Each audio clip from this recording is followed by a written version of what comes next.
Sako Media, tunaangazia maisha, tunaandika kesho. Hebu avutwe tu kijana pembeni, wewe uliingia unadai haki. Hivi ni haki gani? Na hiyo haki hawakuweza kuidai kwa njia nyingine mpaka waingie njiani, wakafanye vurugu, walipwe, wakachome vituo, walipwe, wakafanye vurugu walizozifanya. Hiyo ni haki gani? Lakini jengine wanalobebeshwa, wameingia njiani eti kwa ugumu wa maisha. Astaghfirullah. Turudi kwa Mungu tustaghfiru.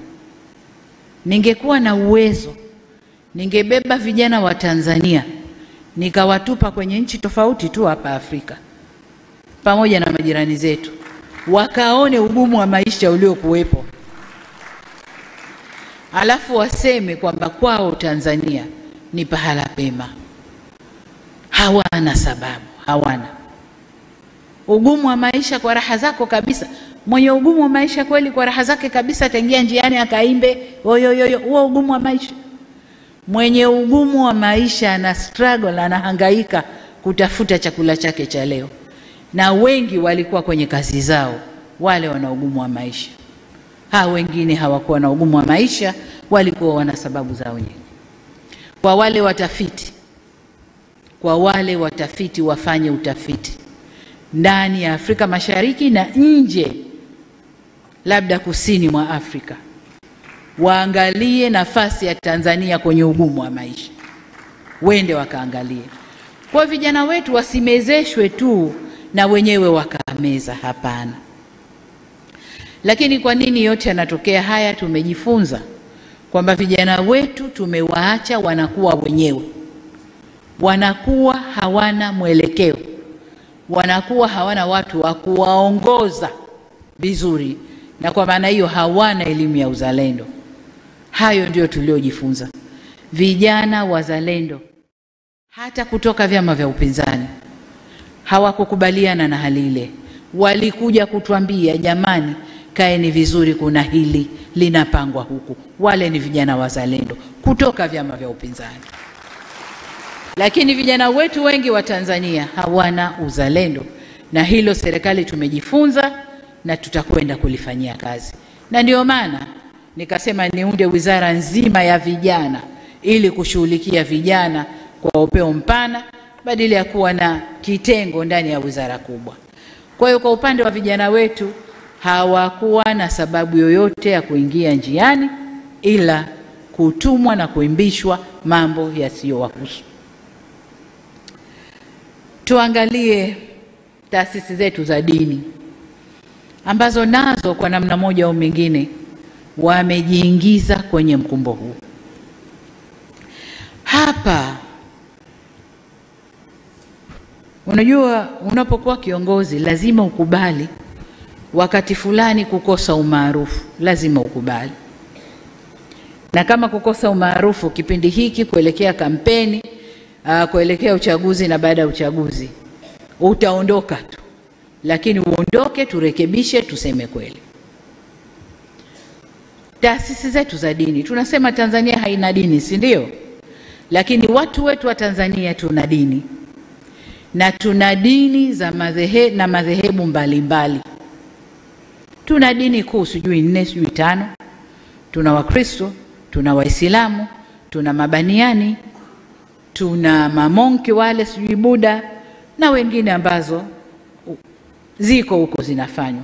Lakini kubwa ni hizo 4 au 5. Na hizi 4 au 5 zina madhehebu mbalimbali. Kwa Waislamu kuna Sunni, kuna Ibadhi, kuna Bohora, kuna Subinani, kuna mambo mengi tupo. Lakini na Wakristo na wenyewe wana madhehebu yao tofauti tofauti.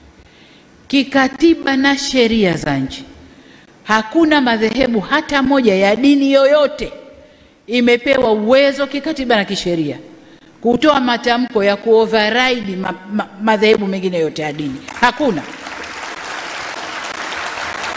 Hakuna. Wasitokeze watu wakajibebesha hilo. Siku zote nasema Tanzania hii haina mwenyewe, wenyewe ni sote. Hakuna mwenye certificate anaweza kusema Tanzania ni yangu na itaongozwa ninavyotaka mimi. Hakuna. Tuna sheria zetu, tuna katiba yetu. Tumeamua kwa democratic country, tutaendesha demokrasia yetu kwa njia tulizokubaliana. Lakini viongozi wa dini, msijifishe majoho ya kwamba nyinyi ndio mnaweza kuoverrun nchi hii. Hakuna. Hakuna. Tutakwenda kwa katiba na sheria ya nchi hii.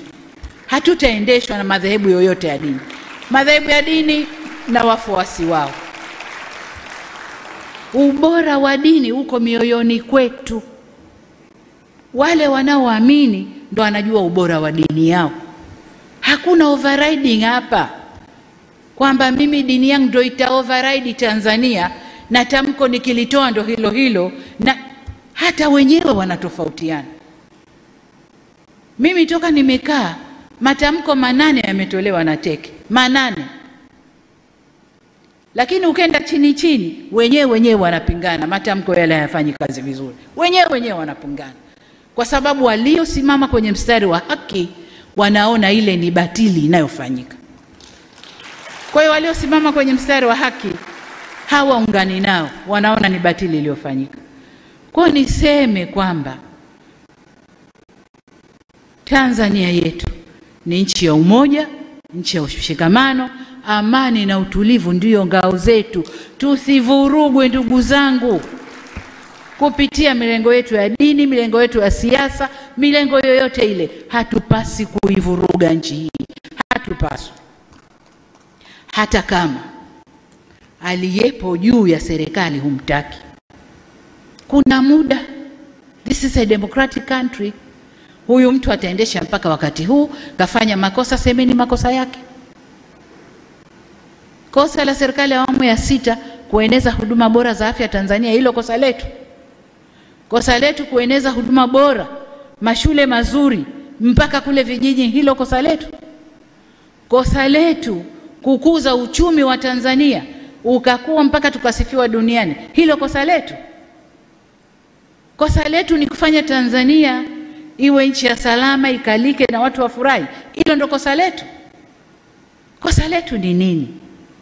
Kama mtu hampendi anayeongoza, tustahamili tu. Mioyo yote imeumbwa na stahamili. Demokrasia ipo. Ataongoza, ataondoka. Kwani wote walioongoza kutoka mwanzo mpaka leo awamu ya 6, wote walipendwa na kila mtu? Nchi ilivurugwa.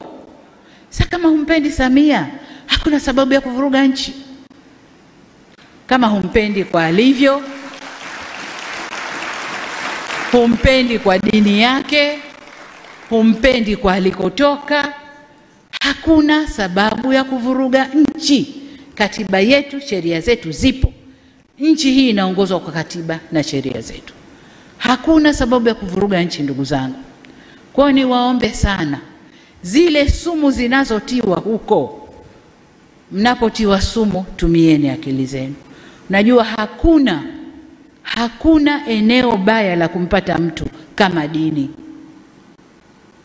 Unapomkamata mtu kwenye dini na ukamlisha ubaya wa mtu kwenye dini, unajenga chuki ya ndani ya moyo kuliko wanasiasa.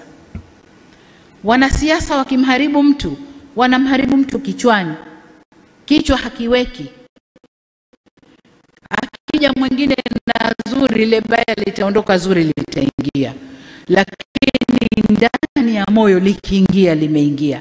Kwa viongozi wetu wa dini, kaeni kwenye mstari wenu. Dini zetu zote zinasema kila mamlaka, lakini mtakwenda moja kwa moja watu wote, kila mtu kavimba machavu, mnaunga katiba ipi itaungwa hapa? Nimesema kwanza turidhiane. Na kwa sababu wamechafua nchi, nilichofanya mwanzo ni Kasako Media, tunaangazia maisha, tunaandika kesho.